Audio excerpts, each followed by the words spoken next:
right, welcome to the very first episode of Fantasy Front Office Network. I'm your host, I'm Carmelo.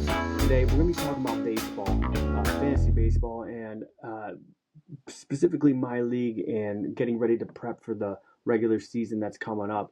I got to start deciding which 10 keepers I want to keep. So specifically for my league, just to give you a little insight about it, a little league history. This is our 18th season right now. All right. And currently, right now, I'm the lead title holder with 6.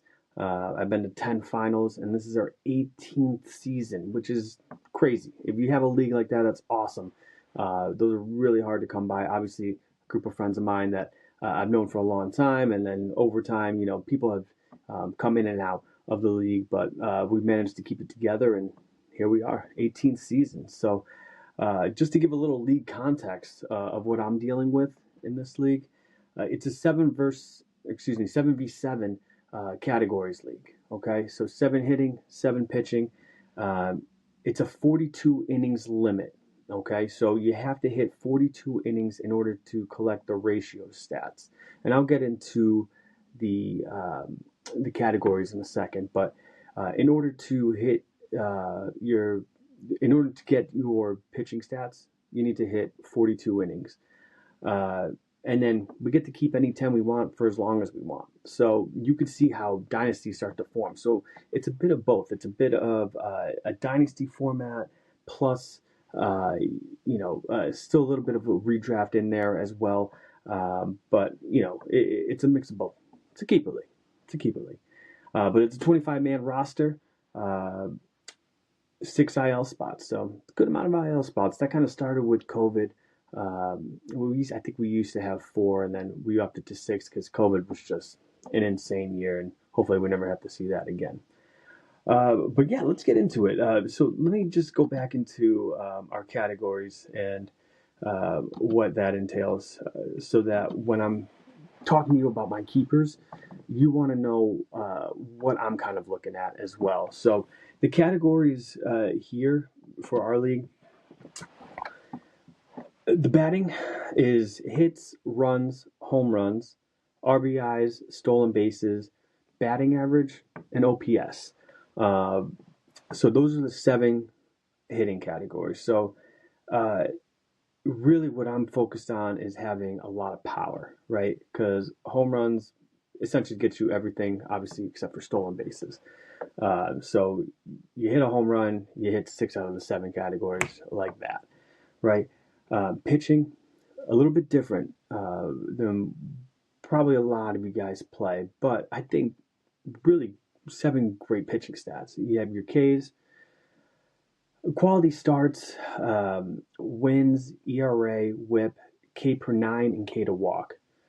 Quality starts and wins, they're really hard to find something to replace this with.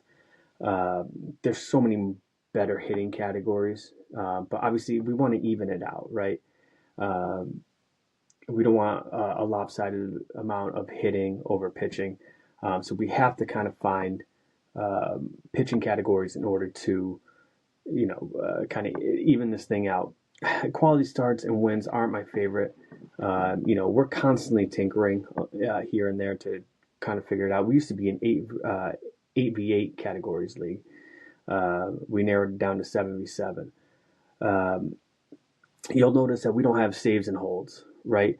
But I mentioned before, 42 innings we have to hit in order to be able to qualify for our pitching categories. Now, K's quality start wins, they're automatic. You get those either way, but you don't qualify for your ratio stats unless you hit your innings limit of 42 innings, which makes it interesting. Here's why: because there's 7 pitching categories, 4 of them are ratio categories, right? ERA, WHIP, K per 9, and K to walk. So it does make relief pitchers still really valuable. And you'll notice when I go through my team where I was heading last year, because last year I didn't have a good draft in pitching. My strategy is to keep as many great hitters as possible, dominate hitting, figure out pitching later. So when I went into the draft, a lot of the great pitchers were either kept or got drafted very early on, and I was left behind, right? So I had to try to figure out how to dominate my hitting, but also uh, collect enough innings to hit the ratios in my pitching categories. Because for the most part, I was pretty much punting last year. K's, quality starts, not so much wins because the relief pitchers can get you wins, but it's a very hard strategy to pull off. And I will admit, I did miss some innings limits last year trying to do this. It did end up being a pretty difficult year. I did end up making the semifinals, but that was after 6 straight years of making the final. So I'm on a little bit of a dynasty run right now. I would say a little bit more than just a little bit of a dynasty run, but yeah, we're in it, right? So yeah, let's look at my team and take a look at who I'm able to keep. Now, I have my 7 obvious keepers that I've collected over time, and you might be wondering like, how the hell did you collect all these guys? Sometimes a little bit of luck is involved with all this timing. Uh, you know, free agents, it's really the Wild West. Like anybody can just pick up anybody. If you really, really like somebody, you might just jump on them early. You might hold on to a rookie that you really like and just hold on to him for a year before he even comes up to the major leagues. Now you're wasting a roster spot doing that, and it's difficult to justify. But some people do it, and I've done it myself. I did it with Vlad Guerrero. I just knew he was going to be special, and he's one guy that I really wanted to have, and I ended up doing it with him. So my 7 obvious keepers, again, I mentioned Vlad Guerrero, Jose Ramirez, Gunnar Henderson, Ellie De La Cruz, Jordan Alvarez, Juan Soto, and Shohei Ohtani. Now, I'm playing in ESPN. Shohei Ohtani is incredible. Shohei Ohtani being a pitcher and a hitter, and you're able to use him either which way, is awesome. I love that ESPN does that. I know that Yahoo splits them up into, and I'm pretty sure CBS keeps them as one player as well.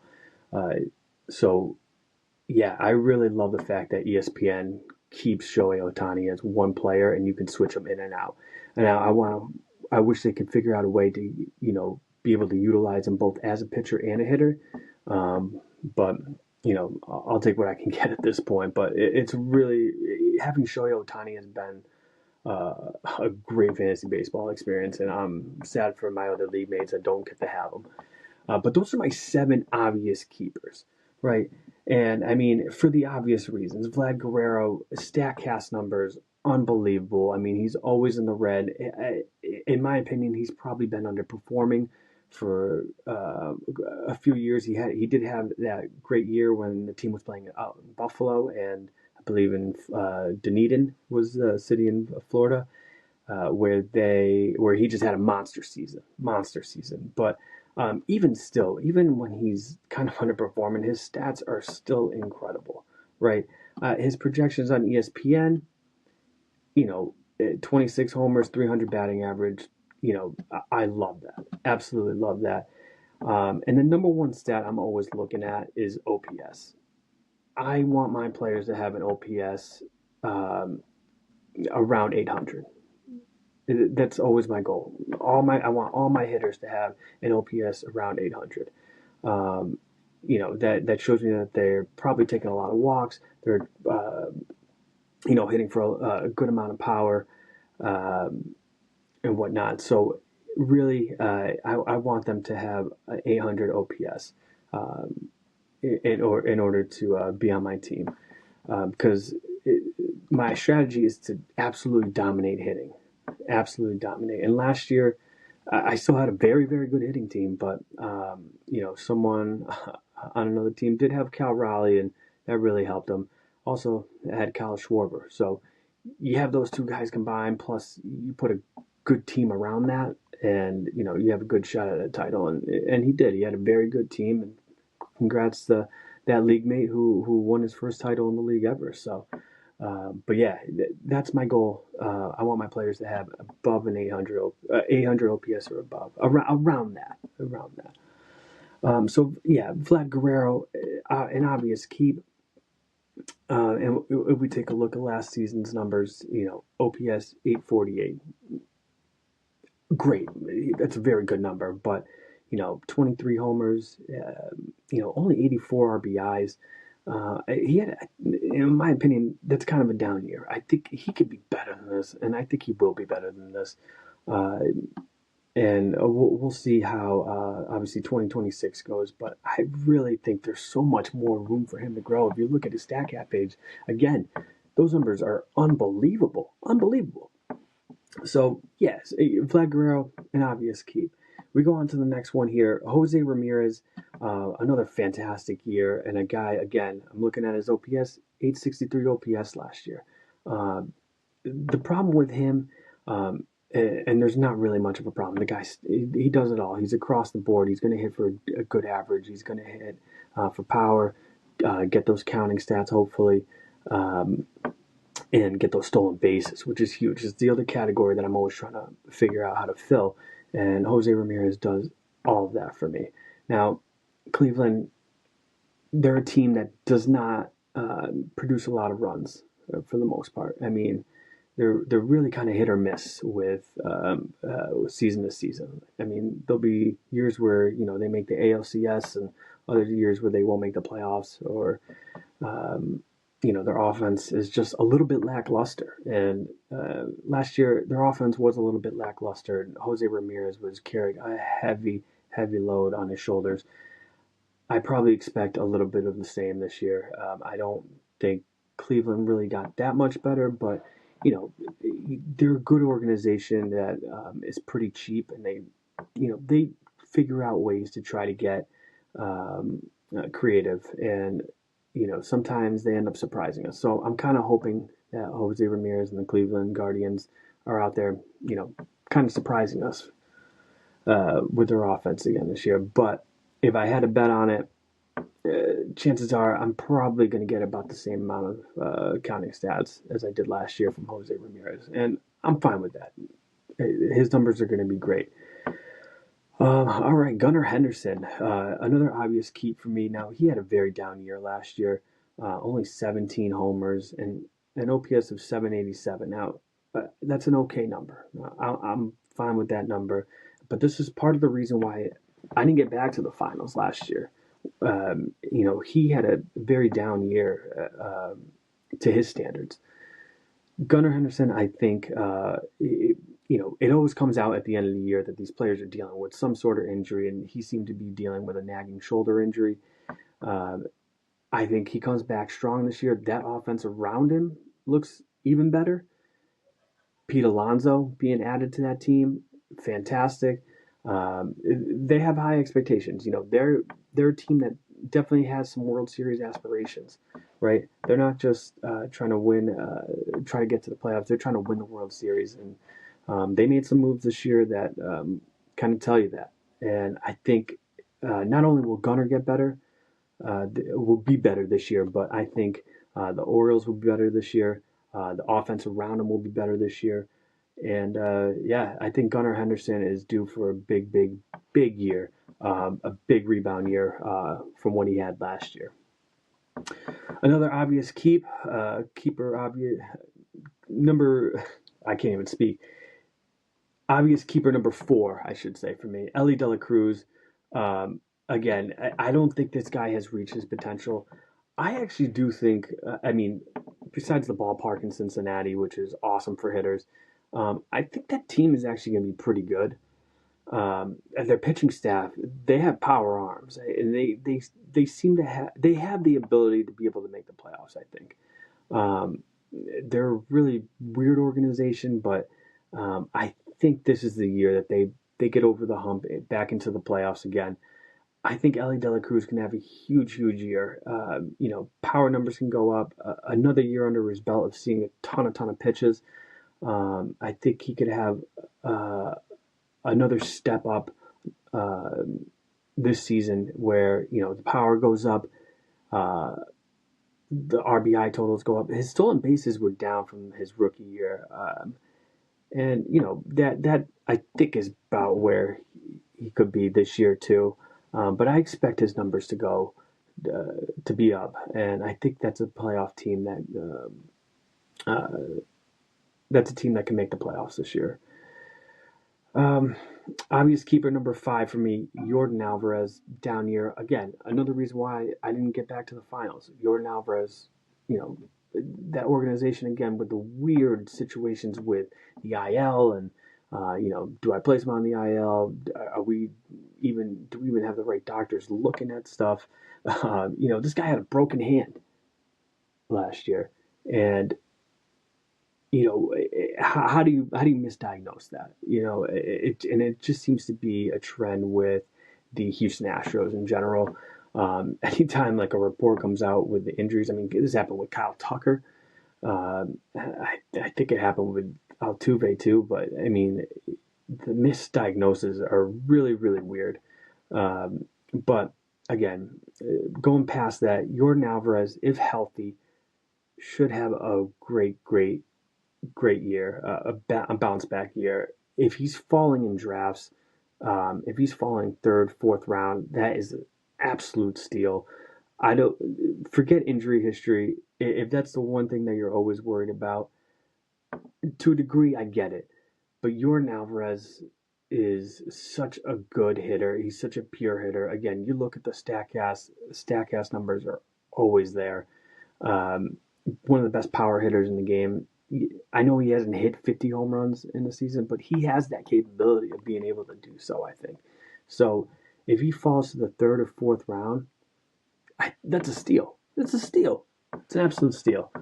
So, yeah, Jordan Alvarez, an obvious keep for me, even with the down year, injury plagued year last year.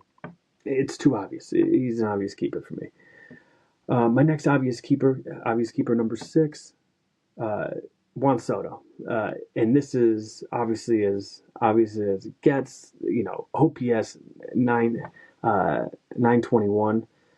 Fantastic. Now, what I'm skeptical of with him, it's definitely not as bad. His bat is obviously going to play anywhere. He's such a good hitter, probably one of the best pure hitters in baseball. The skeptical number that I have, or that the skepticism that I have with him, the stolen bases. I don't know if that's real. Now, he learned how to read pitchers better, and that's why his numbers were up this year, higher than it's ever been before. But the fact that he had 38, I can't. The person that helped him do this, that coach, he ended up leaving. I think he went to the Atlanta Braves, and I'm blanking on the name. I'm not going to remember, but he's gone. So I'm wondering if that's going to be a huge factor in Juan Soto not having that amount of stolen bases. We'll see. We'll see. That's a huge total that I was definitely not expecting last year. That was a great surprise, obviously, for anybody that had him last year, right? So Juan Soto, an obvious keeper. Just be skeptical of the stolen bases. I'm not sure that's going to be the same this year. 7th obvious keeper for me, Shohei Ohtani. I mean, this is the obvious, the most obvious that you could possibly have of any keeper, especially in ESPN, where ESPN he's dual eligible at starting pitcher and at DH. So I could play him either way, and I love having him. He's the most fun fantasy baseball player I've ever had, probably ever will, because I'm not sure someone's going to be able to replicate what this guy does. It's unbelievable. I mean, this guy is literally the most perfect baseball player that you can possibly ever have, right? Now, with him, obviously, there's always the red flag with pitching. He could always get hurt. It happened to me when he was on the Angels. He ended up having Tommy John surgery, or the internal brace, whichever procedure he had there, and ended up missing probably the playoff versions of fantasy baseball for me. But when he's on the field, he is obviously one of the greatest players of all time. Obviously, he's a can't miss.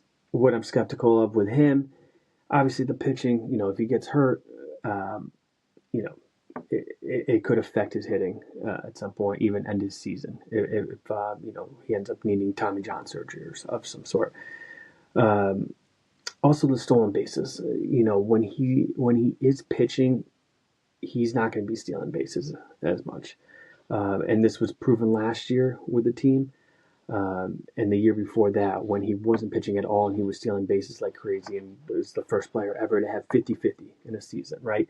So the stolen bases, I probably expect about 20 stolen bases, about what he had, about what he's usually at when he is pitching. So those are my obvious keepers, right? So great keepers, took me years to have to get that kind of team out there and patience with certain players like Vlad and Gunnar Henderson and Ellie De La Cruz. Juan Soto, I just randomly picked up. I didn't know he was going to be this good, and all of a sudden, boom! Look at him. Look who he is. I knew he was a prospect of note, but I didn't think he was going to be the next Ted Williams, right?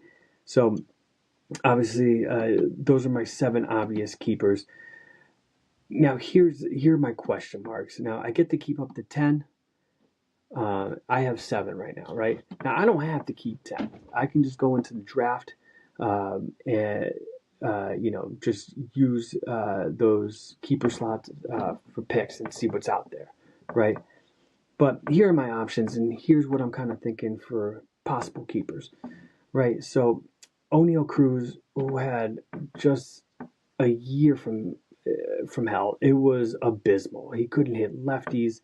I've never seen someone so poor at batting in a fantasy season. I mean, he was unusable essentially. Um, but it was so hard for me to drop him. And O'Neal Cruz is one of the most tantalizing fantasy players in all of fantasy. He is he has all the power, all the raw tools to be able to become one of the great baseball players of today. He just hasn't put it together, right? Yet I'm sitting here and I can't quit the guy. I really can't. I mean, he still provides stolen bases. He still has power. And I think I look at Brian Reynolds and the year that he had last year, and he had an incredibly down year. Multiple articles were talking about a lot of the coaching changes, and it just seemed to be kind of a mess in Pittsburgh last year. So I haven't decided, obviously, but O'Neal Cruz is still an option for me to keep. And if he ends up hitting this year in 2026, one, if I don't keep him, I'm going to regret it big time.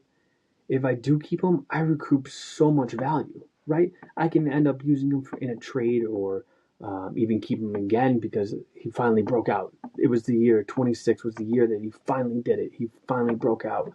So there's a lot of FOMO with O'Neal Cruz for sure. So he's one that I'm really, really out there thinking about for next year. And, do I give up on him or do I do one more year with him? One more year. My next guy, Noelvi Marte. Noelvi Marte, former top prospect, great player in the minors. Came up, had the PED suspension. Was not in good favor with the team. Last year did break out a little bit though, and it showed power, speed, a decent batting average. He's a very interesting player and a young player too. And if he kind of puts it together this year, could be a very valuable asset for me because again his age. The power, the speed combo, plus, last year, he did hit 263 last year. Now his OPS 748, not a number I typically like. Now, if I'm looking at it, I want to project that he could be around 800. I think that is a ceiling of it. I think this guy could be around the 800 OPS mark. Now, am I willing to do that? I'm not. I'm not quite sure yet. I'm definitely not quite sure. But um, he is a very interesting, intriguing player for this year. Dual eligible at two positions too, outfield and third base. And third base is it's hard to find third baseman, right? So I love the dual eligibility. Um, so another player that I'll definitely be thinking about for next year and try to keep. This one kind of snuck up on me. This next guy, Ben Rice. Uh, you know, in no world was I ever thinking about Ben Rice as a keeper. Uh, but I can't ignore what he did last year. 26 homers, 255 batting average, uh, OPS of 836, and his StatCast numbers look so good. Incredibly red. Um, a guy that kind of came out of nowhere, plays premium positions that are super beneficial to a fantasy baseball league. He plays first base, plays catcher, two very important positions in fantasy. That if you have a high quality bat at that position, you're in a good space, right? Because those positions are really hard to find. Not so much catcher this year, but first base, yeah. I mean, besides Vlad and Nick Kurtz, you have Pete Alonso, who's got a lot of question marks. Freddie Freeman, another guy with aging question marks. Ben Rice, he had a great year last year, and he's in a good Yankees lineup in a great ballpark. Uh, this is the guy that could possibly, with 500 at bats, could hit 30, 35 home runs next year and be a huge, huge, huge addition to your team if you have him. I'm struggling to figure out if I should keep him or not. Again, I have about a month to decide, but I'm leaning towards possibly keeping this guy. I mean, if he puts up anything he did last year, I'm a winner there. I'm a winner there, and I think he is a guy last year that probably helped a lot of teams win a league last year. So Ben Rice, another guy that I'm looking at. Now, you notice I haven't mentioned any pitchers. Now, last year, I really struggled to draft pitchers. Uh, a lot of the ones that I liked were taken off the board or kept last year. So, um, struggling to find pitchers, I had to really work the waiver wire, and I really struggled with that. I had to find good ratio pitchers. So, I ended up just going the relief pitcher route. Now, for the sake of this exercise, I do have two very good, I shouldn't say very good, I have two good starters on my team that I had from last year, in Nick Lodolo and Kyle Bradish. Nick Lodolo, uh, the ballpark is obviously a factor. It's not a great ballpark to pitch in, but he does do well, right? His K per nine is under nine.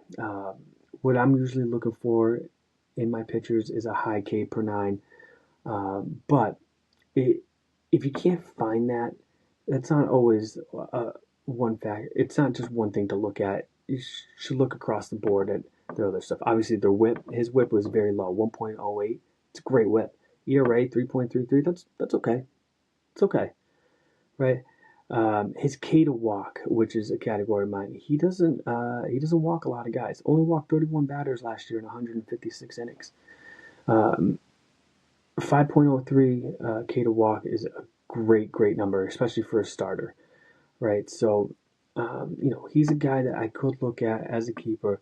My strategy specifically, I like to have as many great hitters as I possibly can. Part of that is because pitchers in general, they tend to get hurt. Guy blows out his arm, he's gone for the season, and that's such a huge blow in keepers. And I get why. I get the other side of things. I get like keeping a ton of great pitchers and then trying to, you know, patch a plan for hitters. But I don't like playing that game. I like the other way. I like the other way around, where I like to keep as many great hitters as I can, and I'll patch together pitching. And that's what I did last year. I patched together pitching. It got me to the semis. I mean, it's not bad. I mean, I won a playoff round, got to the semis, and I lost to the eventual champ. And it was a close matchup. I mean, it could have gone either way. I mean, I had a lot of relief pitchers: Aroldis Chapman, Edwin Diaz, Mason Miller, Gabe Spire, Robert Suarez. I did have Max Scherzer as well. Probably picked him up during the playoff run last year, and I had Josh Hader. Josh Hader ended up getting hurt, but obviously, we don't have saves or holds, but you could see the value in keeping or holding on to relief pitchers during the season to really help out with the ratios. They do get a lot of Ks. Mason Miller was great at that for me. And they do pick up wins. So you're not completely punting on 3 categories. You're really punting on 2 and hoping that you get wins too. It's a tough strategy to pull off, right? Ideally, I would love a great hitting staff and a good pitching staff. At least a serviceable pitching staff that can get me again through the season. Especially to hit the innings limit. And I will admit, I did have trouble hitting the innings limit last year in a couple of weeks. But going back to this, I could think about keeping Nick Lodolo.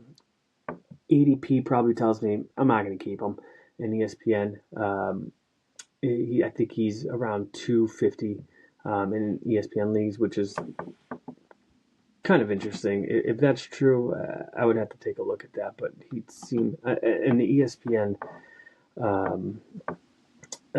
player rankings, I think he was around 250, which I think is way too low. I mean, he's a solid pitcher. I mean, he's higher than that in my opinion. And then Kyle Bradish, I think could actually be an ace. He pitched only 32 innings last year, came back from his injury, put up great numbers in the 32 innings. I mean, he was a huge help for me down the stretch, especially in the playoffs for me. Almost got me back to a finals. I mean, his K per 9 last year was 13.22. That's a great K per 9. Now I could try to use him as trade bait in the off season. Right now, we are able to trade draft picks and players, but our league's pretty savvy. People are not going to be giving up a lot of great players unless they just get a Godfather offer that they can't refuse. But it's tough to make trades in our league because the league is pretty savvy. Nobody's going to give up draft picks easily. No one's going to give up their great players easily. You got to give up something to get something. That's always how it works, right? But yeah, Kyle Bradish is a possibility. For me, it's probably going to be a no. But what my strategy is. My strategy is to have a bunch of hitters. Kyle Bradish, to me, though, is a guy I would be targeting in drafts, if possible. So, Kyle Bradish definitely be a target of mine in the draft, and I'll be able to just put him in the player pool unless someone offers me something in the off season right now to trade for him. So yeah, that's what I'm looking at this year for possible keepers. Let me know what you think. Should I keep just 7? Any of the other players I discussed, O'Neal Cruz, Noelvi Marte, should I keep any of those guys, Ben Rice? Or should I actually, try to build a decent pitching staff this year and try to get back to the finals? Should I keep Kyle Bradish? Maybe Nick Lodolo? I don't know. Let me know in the comments. Thank you for watching. I'll see you guys soon.